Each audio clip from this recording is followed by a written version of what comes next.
Happy Friday. I don't know about you, but this has been a wild, wild week. I don't know how many in this idea of working from home. And so I know some of you are doing that and some of you are not doing that. And some of you are essential and some of you are non-essential. And some of you may be in the boat I was in 9 years ago. And that was the reason that I started really getting back engaged in this Facebook page I'd set up a long time ago and hadn't done anything on since 2015. And there was a story that was buried inside of me that some knew, but most did not. And so this is the third video in this series in which I really talk about the journey of going from life was great to you're fired, and that's where we left off last time. And I talked about the further that I got from the moment of hearing those words, the easier it was to figure out how to live into that normal. And so today, what I'm going to talk about has to do with the faith journey. You remember last time I talked about how it was clear to me that God was involved before I was fired. He was involved during that moment, and he's been involved each and every day ever since. And so I just wanted to share some tangible ways that I know that to be true.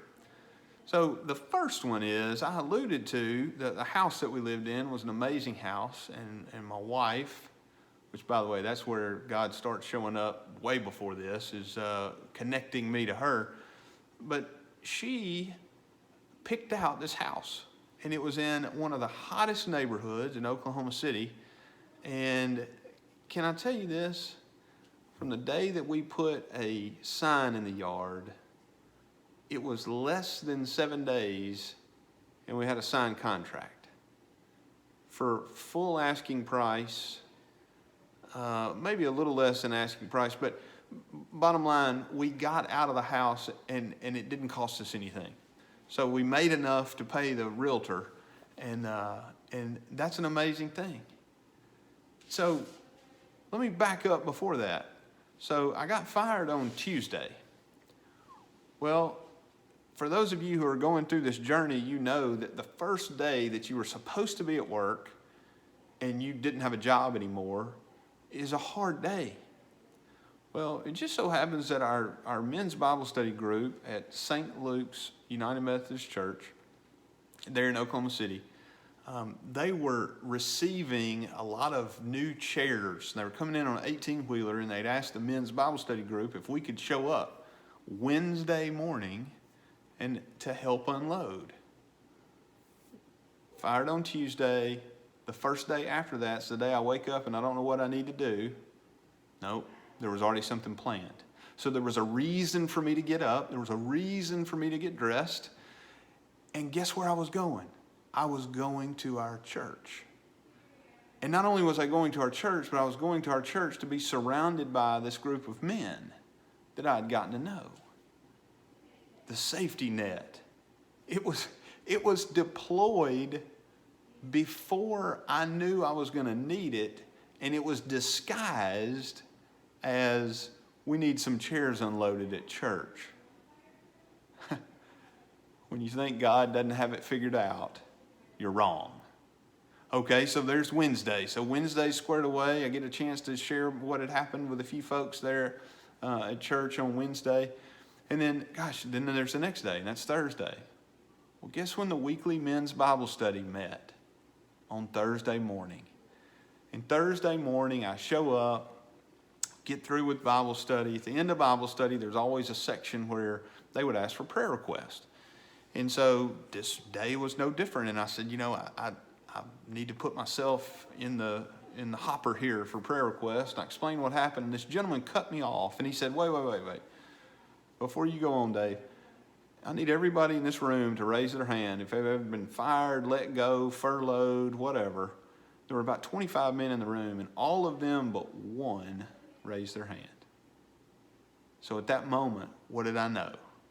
I knew that God was with me, and I knew that there had been other people that I was already surrounded with that had already walked down this road, which meant if they could do it, I've got a decent shot at doing it as well. All right, so I've already told you about the house in Oklahoma City, so let me tell you about the house in Jackson. So we find this house in Jackson. We cannot close on the house in Oklahoma City before we needed to be in Jackson and in a house. So we find a house. I send a lot of pictures to Julie for her to give a blessing. And there's a funny story about that I can share later. But so we close on the house, but we've got to work out this whole, we're not going to have the money. So guess what? The folks that were selling the house had already moved out, and they allowed us to rent the house from them until we closed on our house in Oklahoma City and could then close on the house here in Jackson. When I tell you that God had us in the palm of his hand, it's an amazing thing. So those of you that are people of faith, you know what I'm talking about. Those of you that aren't, I hope you have a chance to come face to face with the Creator God that made you and made me unique, but also in his own image. For those of you that do know Christ, I encourage you to not get disconnected, because that's where, especially in a time like this, job loss, COVID-19, new normals being created each and every day, we've got to find a way to stay grounded and connected to the source. Jesus said, I am the way, the truth, and the life. So there's just a few examples of where God showed up in the midst of being fired and relocating back to Jackson. The stories are going to continue. I hope you have a wonderful weekend.